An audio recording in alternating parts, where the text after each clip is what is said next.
Students, आज हम हिमांक में अवनमन पर कुछ न्यूमेरिकल्स बता रहे हैं जो आपके एनसीईआरटी बुक में है, कुछ बाहर का भी हो सकता है।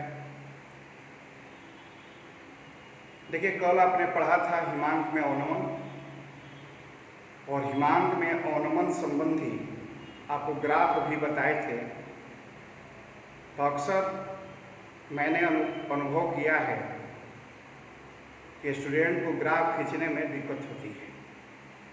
तो कल जो बताए थे उसका रिवीजन समझ लें।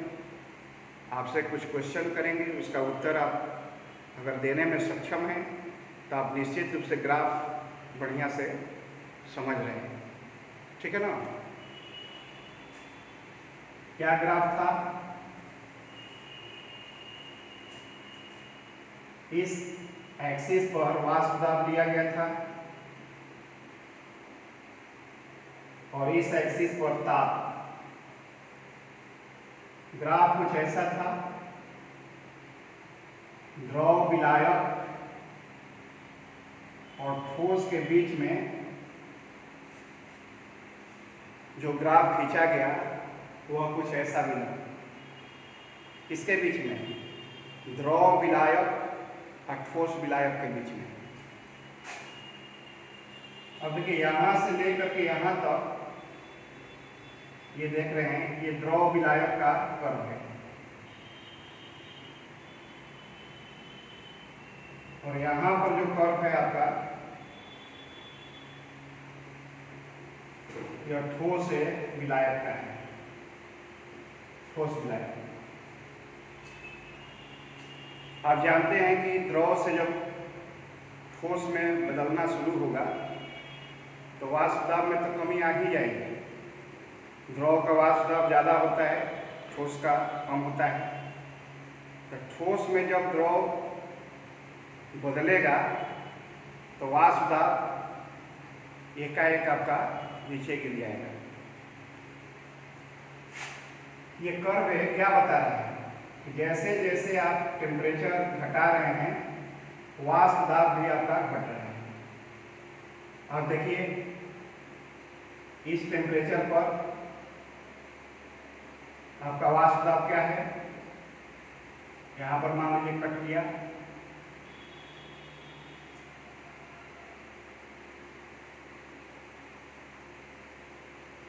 इस टेम्परेचर पर वाष्प दाब निकालना है। तो अब देखें, यह टेम्परेचर ज़्यादा है, इसका वाष्प दाब भी ज़्यादा। टेम्परेचर कम है तो इसका वाष्प दाब भी कम है। यानी कि टेम्परेचर घट रहा है तो वाष्प दाब भी आपका घट रहा है। बात समझ में आ गई?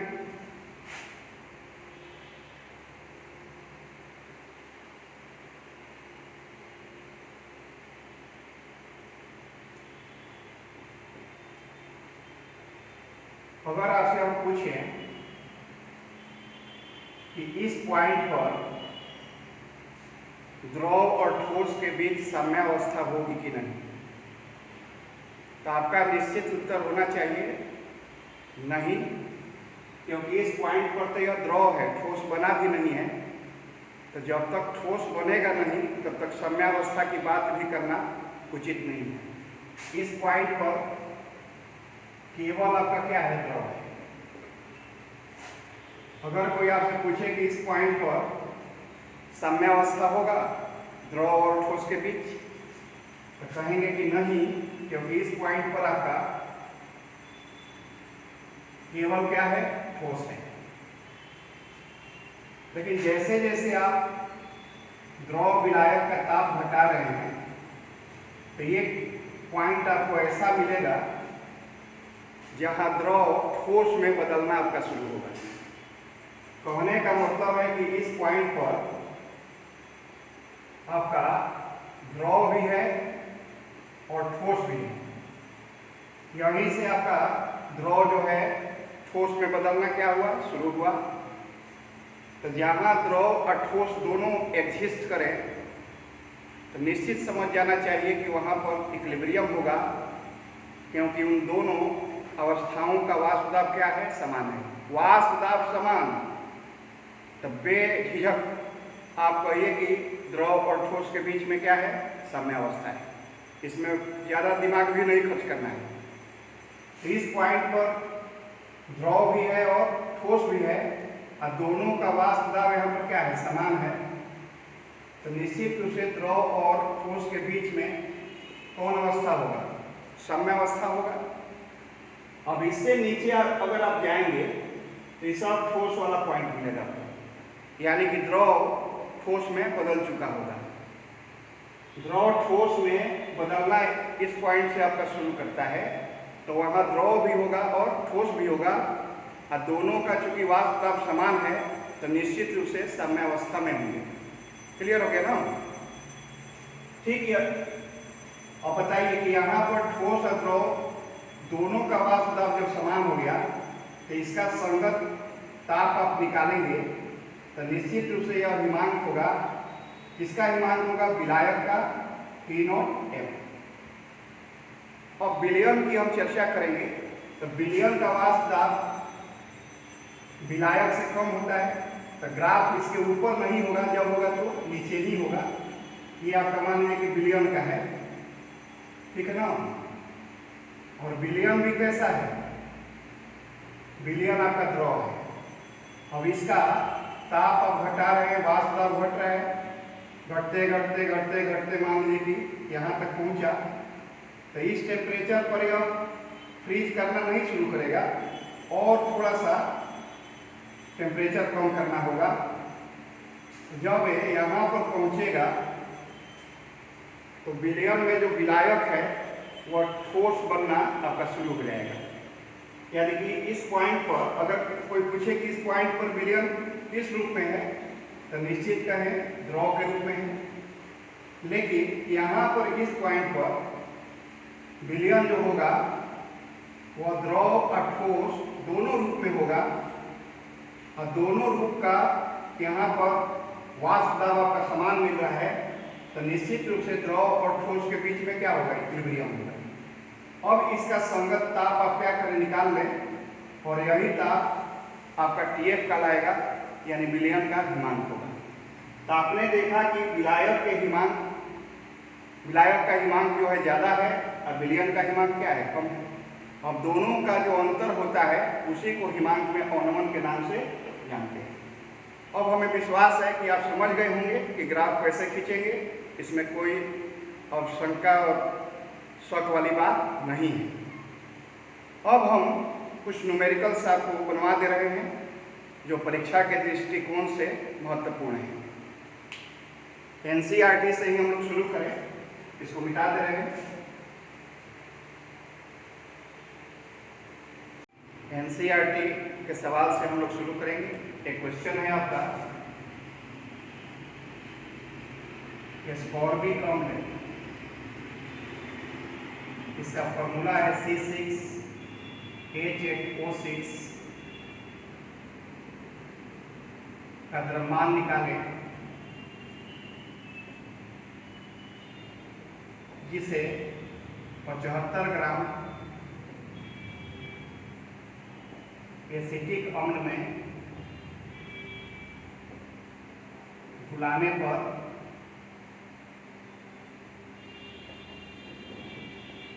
गलनांक में 1.5 डिग्री C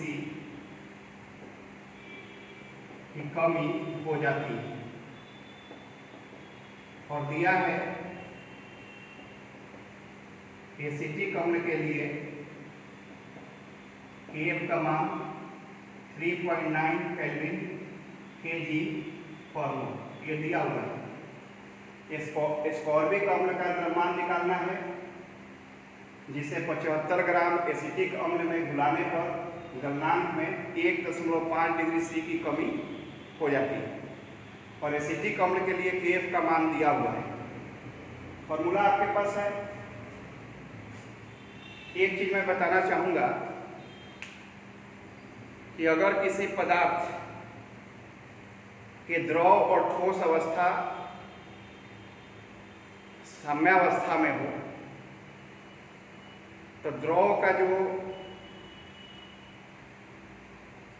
फ्रीजिंग पॉइंट होगा ठोस के मेल्टिंग पॉइंट के क्या होगा, आपका बराबर होगा।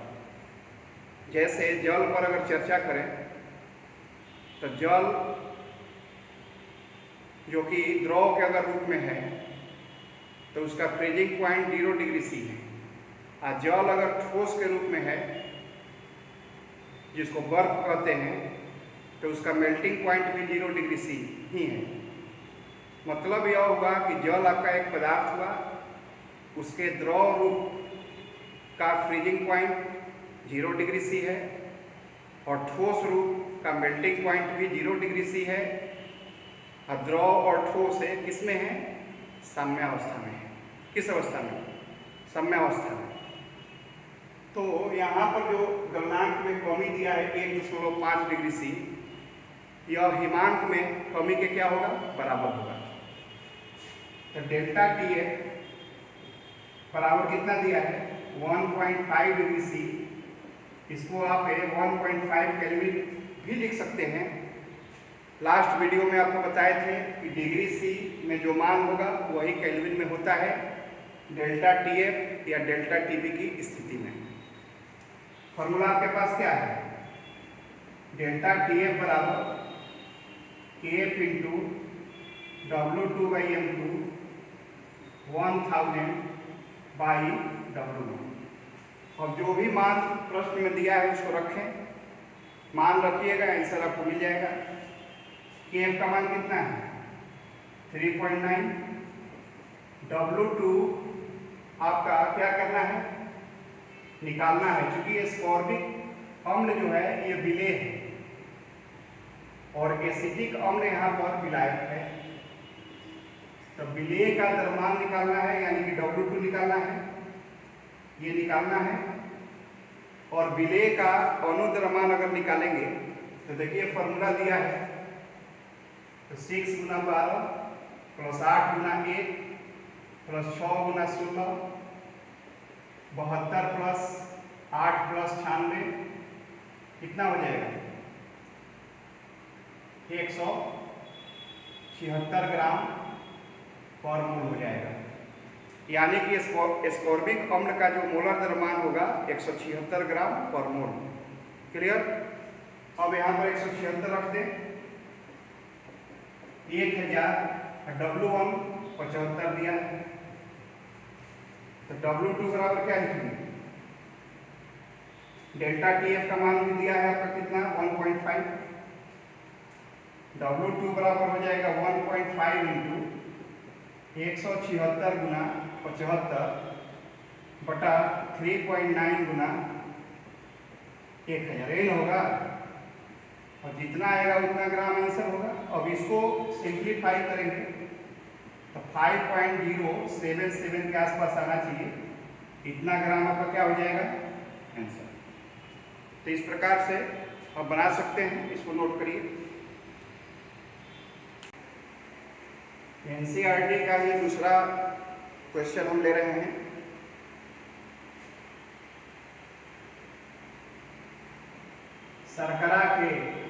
शर्करा में चीनी, या इसको सुक्रोस भी कह सकते हैं। शर्करा के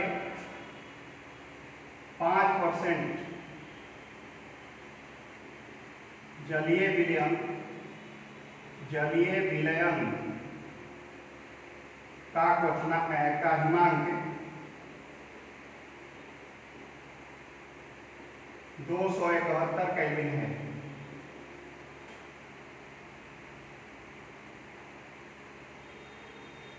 ग्लूकोज के 5% जलीय विलयन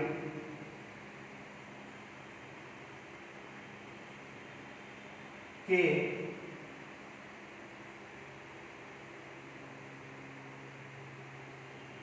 हिमांक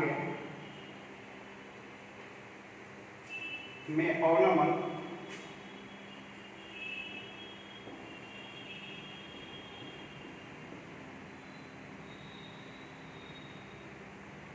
निकालें यदि जल के लिए KF बराबर 1.86 केल्विन kg पर मोल। KF का मान तो मान लो कि दिया ही रहेगा, ठीक है। जल का हिमांक भी दे देगा, यदि जल का हिमांक 273.15 केल्विन हो। KF इस प्रश्न में देना कोई आवश्यक नहीं है, ठीक है ना, इसलिए KF का मान इसमें नहीं देगा, ठीक है। शर्करा के 5% जलीय विलयन का हिमांक 271 केल्विन है। ग्लूकोज के 5% जलीय विलयन के हिमांक में अवनमन निकाले यदि जल का हिमांक 273.15 केल्विन हो। NCERT बुक में आप क्वेश्चन देखेंगे तो मिलेगा, और जो दिया है उसी के आधार पर आगे बढ़ना है। अब बताइए कि यहाँ पर 271 केल्विन, हम पहले इसको लेकर के चल रहे हैं। 5% किसका? शर्करा के 5% जलीय घोल के लिए, घोल माने विलयन, विलयन के लिए। अब देखो यहाँ 5% जो दिया है यह निश्चित रूप से W/W का फॉर्म है। जब कुछ न दिया हुआ हो तो W/W फॉर्म ही आपको मान लेना चाहिए। परसेंटेज आपने पढ़ा है ना, यह मास परसेंटेज है, ठीक है ना। 5% बाई मास दिया हुआ है भार के अनुसार, तो ऊपर तो घुल रहता है, नीचे घोल रहता है, यही ना आपको पढ़ाए हैं। 5% का मतलब क्या हुआ? 5 ग्राम शर्करा 100 ग्राम विलयन में है, 100 ग्राम आपका घोल में है। तो बताइए कि शर्करा यहाँ पर घुल है ना जी, विलेय है, तो विलेय के भार को हम W2 मानते हैं, यानी कि W2 यहाँ पर कितना दिया है? 5 ग्राम। और विलायक का भार जब निकालेंगे, विलायक का, तो विलायक का तो नहीं दिया है, विलयन का दिया है। विलेय का दिया है या विलयन का दिया है, तब क्या करेंगे? विलयन में से विलेय वाला क्या करेंगे? घटा लेंगे, तो W2 हो जाएगा। W2 माने विलायक, विलेय का जो भार है आपका 5 ग्राम हो गया ना। W1 निकालिए, W1 का मतलब विलायक का भार, तो विलयन में से विलेय वाला भार क्या करना होगा? घटाना होगा। तो विलयन का भार कितना है? 100, और विलेय का भार 5, तो -5 100 ग्राम आएगा, 95 ग्राम, फिर आएगा। तो W2 पता हो गया, W1 पता हो गया। शर्करा का अनुद्रव्यमान आपको हम बता चुके हैं 342 होता है, यानी कि M2 आपका कितना दिया है? 342। यहाँ तक क्लियर हो गया? ये सब चीजें आपको पता है शर्करा के जलीय विलयन की स्थिति में, ये सब कुछ आपको मालूम है प्रश्न के आधार पर। और फॉर्मूला क्या यूज करेंगे? इधर मिटा देना, फॉर्मूला यूज करेंगे डेल TF बराबर KF W2/M2 1000/W1। मान रखिए डेल TF हम लोग निकाल लेंगे, तो देखिए इसका विलयन का हिमांक दिया है 271 केल्विन, अब विलायक का हिमांक है आपका 273.15 केल्विन, तो डेल TF कितना निकलेगा? बोलिए तो फॉर्मूला होता है T0F माइनस TF, 273.15 माइनस 271, यानी कि 2 पॉइंट कितना? 15 केल्विन। ये आप निकाल लीजिए आराम से। अब इस मान को यहाँ पुट करिए, तो 2 पॉइंट कितना आएगा? 15 आएगा ना। बराबर के, मान नहीं दिया है, ज्यों का त्यों रखें। W2 कितना है 5, M2 342, 1000 बाई 95, इसको मान लो इक्वेशन 1। बात समझ में आ गई। अब यही काम ग्लूकोज के जलीय विलयन के लिए करना है। अब लिखेंगे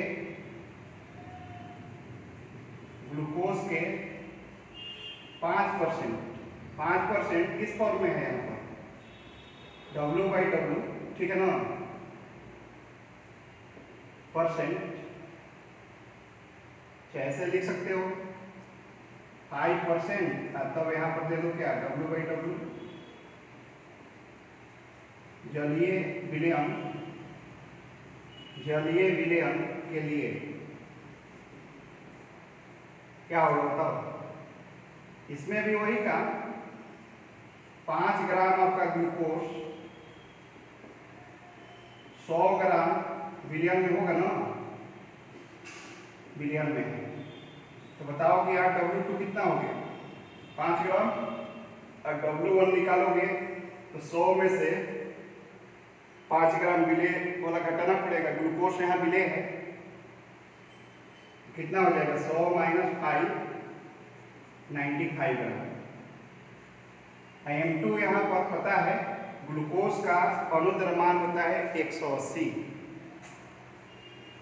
ठीक है, 180। हमको ΔTF क्या करना है, निकाल लेना है। हिमांक में कितना अवनमन होगा इसको निकाल लेना है। इसको मिटा दे इधर,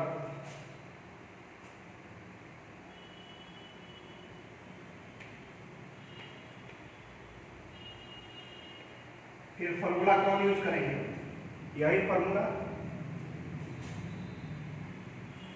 ΔTF बराबर KF into W2/M2 1000/W1। KF नहीं पता है, KF ये हो गया 5/180, 1000 बटा में कितना 95, ΔTF बराबर ही ना होगा, इसको मान लो इक्वेशन 2। अब क्या करें, इक्वेशन 1 में 2 से भाग दे दें, तो लिखेंगे समीकरण 1/2 से, तो LHS में LHS से भाग हो जाएगा, RHS में RHS से। इसका LHS कितना है 2.15, और इसका LHS ΔTF, इसका LHS हो गया 2.15 और उसका LHS हो गया ΔTF। अब RHS में आइए, इसका RHS है KF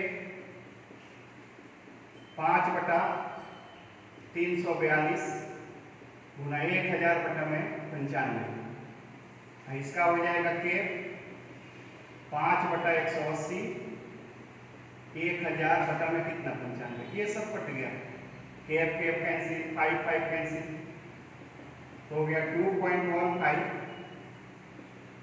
ΔTF बराबर, अब 180 ऊपर चला जाएगा, 180 बटा में 342, तो ΔTF बराबर कितना लिखोगे 2.15 गुना 342 बटा में 180, इतना केल्विन आपका निकल गया। क्या है ΔTF, मेरी बात फॉलो कर रहे हो, ΔTF निकल गया। अब देखो इसी में क्वेश्चन आपका पूछ सकता है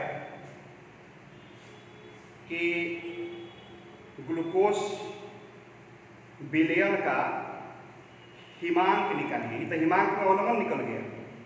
अब यह भी पूछ सकता है कि ग्लूकोज विलयन का हिमांक निकालिए, ग्लूकोज से विलयन का हिमांक क्या करें, निकालें। आपके NCERT बुक में हिमांक दिया हुआ होगा, हम एक एडिशनल इसमें प्रश्न कर दिए हिमांक में अवनमन।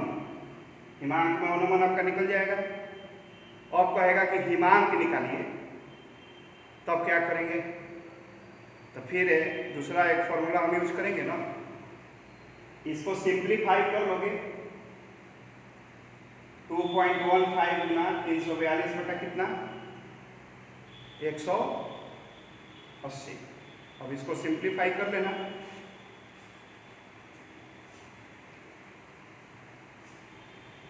अब क्या करोगे?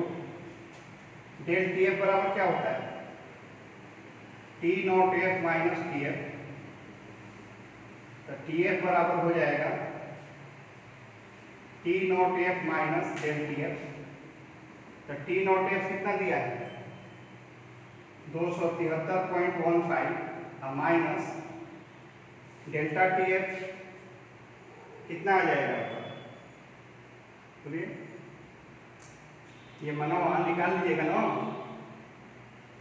2.15 गुना 342 बटा में कितना? 180।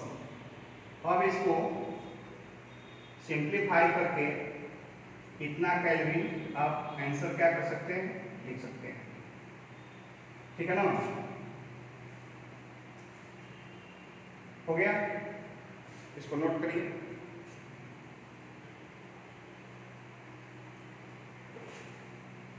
इसका आंसर संभवतः आपका आएगा, इसको नोट कर लिए? नोट करिए।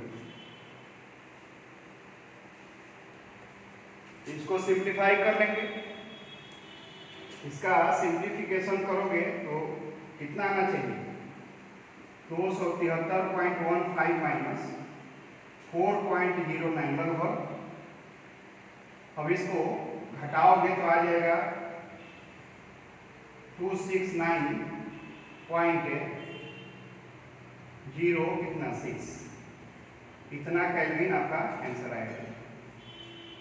15 में से 9 जाएगा तो 6 हो जाएगा ना, ये 0 हो गया। 13 में से 4 जाएगा 9 और यहाँ पर 6 हो जाएगा, मैंने 269.06 केल्विन आपका ग्लूकोज के विलयन का हिमांक होगा। हिमांक में अनुमान कितना होगा? 4.09 केल्विन। ये हिमांक में अनुमान हो गया। तो दोनों का उत्तर आराम से आप क्या करेंगे? दे देंगे। ठीक है ना?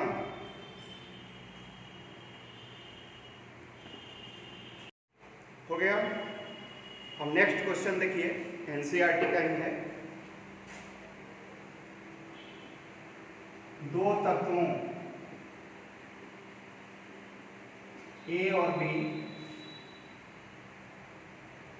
से AB2 तथा AB4 अणुसूत्र वाले यौगिक बनते हैं। दो तत्वों ए और बी से AB2 तथा AB4 अणुसूत्र वाले दो यौगिक आपका बन रहा है।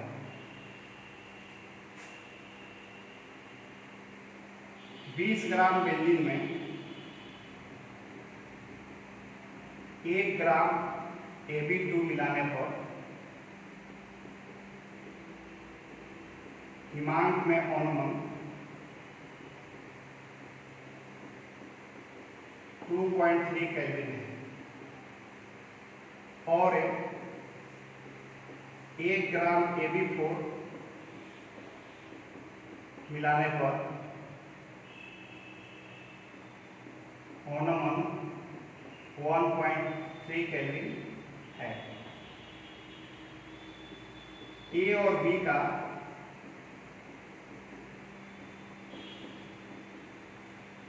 परमाणु द्रव्यमान निकालें और बेंजीन के लिए आपका केफ का मान दिया है। केफ बराबर 5.1 केल्विन केजी और मान आपका दिया रहेगा प्रश्न। देखने में बड़ा क्वेश्चन है, उतना ही आसानी से बनेगा। छोटा क्वेश्चन से अलर्ट रहना चाहिए। बड़ा क्वेश्चन आसानी से बनता है क्योंकि उसमें ज़्यादा इंफॉर्मेशंस होते हैं। सबसे पहला काम है कि आप सही सूत्र का चयन करें। पहला स्थिति में दे रहा है कि 20 ग्राम बेंजीन में 1 ग्राम Ab2 मिलाया गया। पहले जो निकालना है उसको तो मान लिया जाए, तो मान ले पहले माना कि A का परमाणु द्रव्यमान बराबर x और B का परमाणु द्रव्यमान बराबर y। तो बताओ कि Ab2 का अणु द्रव्यमान क्या होगा। अणु द्रव्यमान निकालने आता है ना जी। परमाणु द्रव्यमानों का योगफल है अणु द्रव्यमान। तो A का परमाणु द्रव्यमान x है, पग भी है 2, तो 2 यहाँ लगा दें। और 1 B का परमाणु द्रव्यमान कितना है y, तो x प्लस कितना हो जाएगा 2y होगा ना। कैसे H2O का निकालते थे, 2 गुना 1 प्लस 18, वही स्थिति यहाँ भी है। Ab4 का अणु द्रव्यमान निकालेंगे तो कितना हो जाएगा, A का x प्लस है 4y। अब क्या करें, डेल्टा TF फॉर्मूला यूज बनाएं। बेंजीन आपका विलायक है, बेंजीन क्या है, विलायक है। Ab2 और Ab4 ये विलेय हैं। विलायक में विलेय मिलाने पर हिमांक में आपका अवनमन हो रहा है, जो कि प्रश्न में दिया हुआ है। अब क्या करोगे, डेल्टा TF बराबर आपके पास फॉर्मूला है, ठीक है। Ab2 के लिए क्या लिखोगे, डेल्टा TF बराबर Kf W2/m2 1000/W1। तो डेल्टा TF कितना है 2.3, Kf दिया है 5.1, W2 का मान दिया हुआ है 1 ग्राम। M2 आपने निकाल लिया, x प्लस कितना 2y। यही ना आपका अणु द्रव्यमान है Ab2 का, इंटू 1000 बाई बेंजीन जो विलायक है इसका द्रव्यमान कितना है 20। तो x प्लस 2y बराबर कितना हो जाएगा 5.1 इंटू 1000 बाई 2.3 इंटू 20। ये कर लेना, इसको इक्वेशन 1, इसको इक्वेशन 1 मान लेना। अब इसी प्रकार Ab4 के लिए करेंगे। Ab4 के लिए क्या होगा बोलो, डेल TF बराबर Kf इंटू W2/m2 गुना 1000 बटा में W1। इसका डेल TF दिया है 1.3, Kf 5.1, W2 1, M2 x plus 4y 1000 अब बटा में कितना 20। तो x प्लस 4y बराबर हो जाएगा 5.1 इंटू 1000 बाई 1.3 इंटू 20। निकाल लेना, इसको मान लो इक्वेशन 2। अब देखो x प्लस 2y बराबर, इसको सिंप्लीफाई कर लेना। x प्लस 4y बराबर इतना दिया है। तो युगपथ समीकरण तुमने पढ़ा होगा 8वां 9वां में, सिमुल्टेनियस इक्वेशन पढ़ा था ना जी। तो बताओ कि x और y का मान निकाल सकते हो ना। इसमें कितना से गुना करना होगा, 2 से गुना करके, ठीक है ना। इसमें इसको घटा दोगे तो y वाला टर्म कट जाएगा एलिमिनेशन मेथड से। तो y कट जाएगा तो x निकल जाएगा कुछ, x निकल जाएगा तो उसका मान किसी भी इक्वेशन में रखोगे तो आपका y भी क्या होगा, निकल जाएगा। तो कुछ काम तुम्हारे लिए छोड़ दे रहे हैं, घर में करके एनसीईआरटी से आंसर अपना मिला लेना। ठीक है, कर लोगे?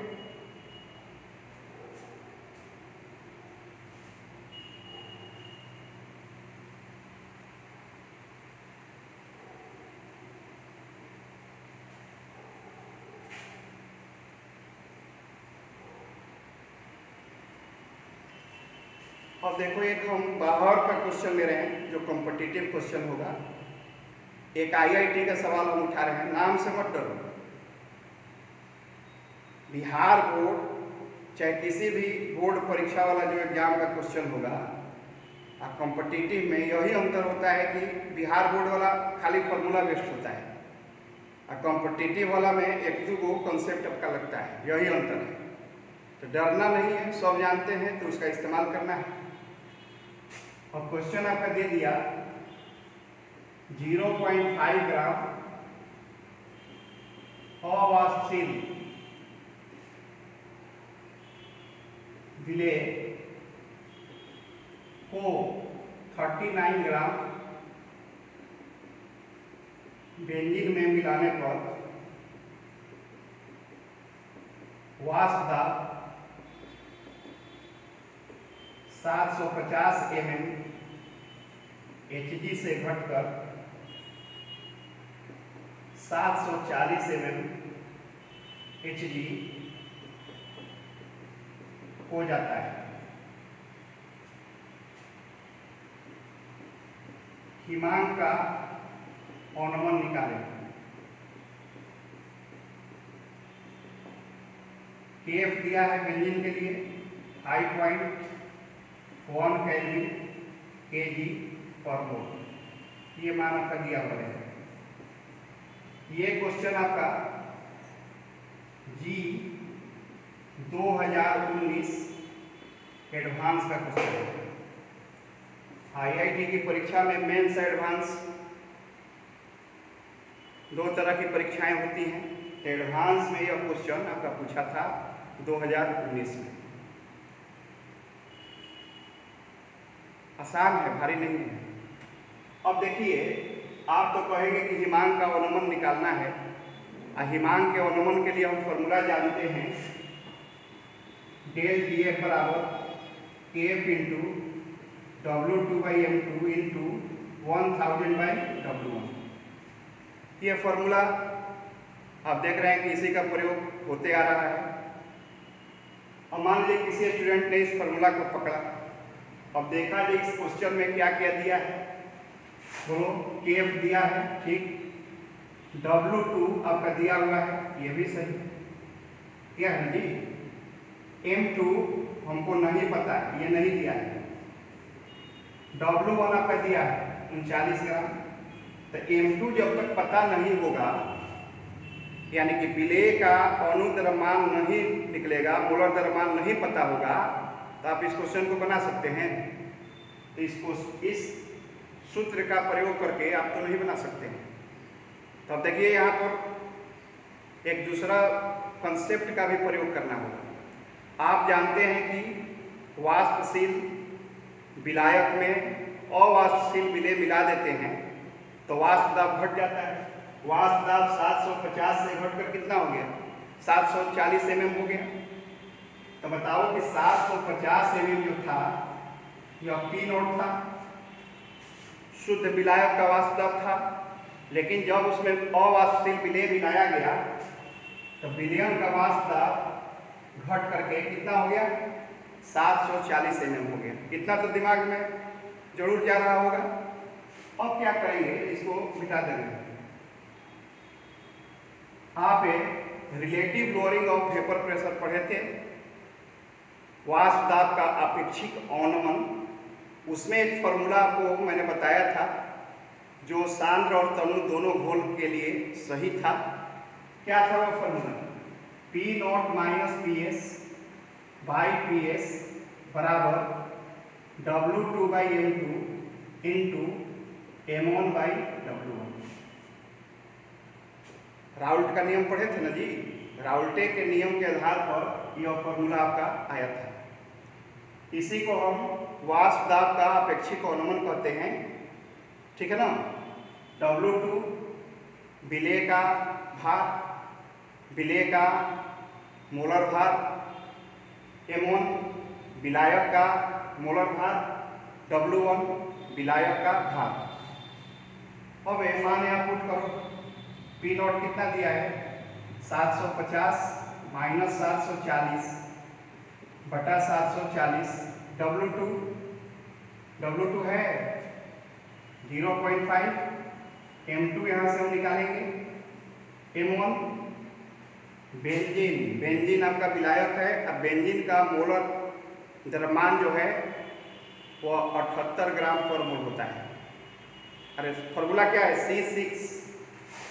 C6H6, तो 12 गुना 6 प्लस 6 गुना 1 78 ना आएगा जी बेंजीन का। तो यहाँ पर क्या लिखेंगे 78 बटा में W1 कितना दिया है 39, ये तो कट जाएगा 2 से, तो कितना हो गया वो 10, ठीक 10 आएगा ना। अब बटा में कितना 740 बराबर 0.5 बाई M2, अब गुना कितना हो गया 2, तो इसमें गुना कर लोगे तो 1 बाई कितना आएगा M2, ये कैंसिल, तो M2 बराबर आ गया आपका 74 ग्राम क्या पर मोल, ये M2 निकल गया।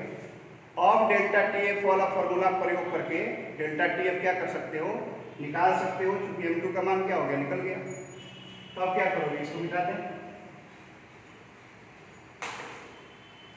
डेल TF बराबर KF Guna W2 by M2 into 1000 by W1, KF 5.1, W2 0.5, M2 निकल गया 74 इंटू कितना 1000 बाई W1 कितना दिया है 39, और जितना आएगा उतना कैलोरी आपका क्या हो जाएगा आंसर। तो क्वेश्चन बनाना काफ़ी आसान, थोड़ा सा क्वेश्चन को 1-2 बार पढ़िएगा,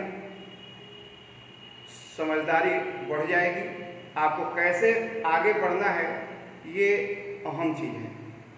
तो फार्मूला लिख करके देखें क्या दिया है क्या नहीं दिया है, कैसे उसको हम निकाल सकते हैं। तो जितना आप सवाल ज़्यादा से ज़्यादा बनाएंगे आपका अंडरस्टैंडिंग बढ़ जाएगा।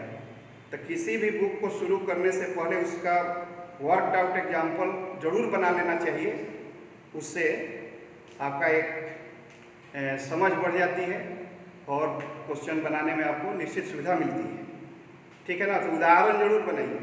अधिकांश स्टूडेंट उदाहरण कहते हैं कौन चीज़ बनाना है इसको छोड़ दीजिए, अरे काहे छोड़ दीजिए, उसको बनाइएगा तो कुछ तो ज्ञान होगा ना, जो कैसे कैसे उसमें प्रयोग हो रहा है। तब आप एक्सरसाइज का क्वेश्चन आराम से क्या करेंगे बना लेंगे। अब अगला वीडियो का इंतजार करें। धन्यवाद।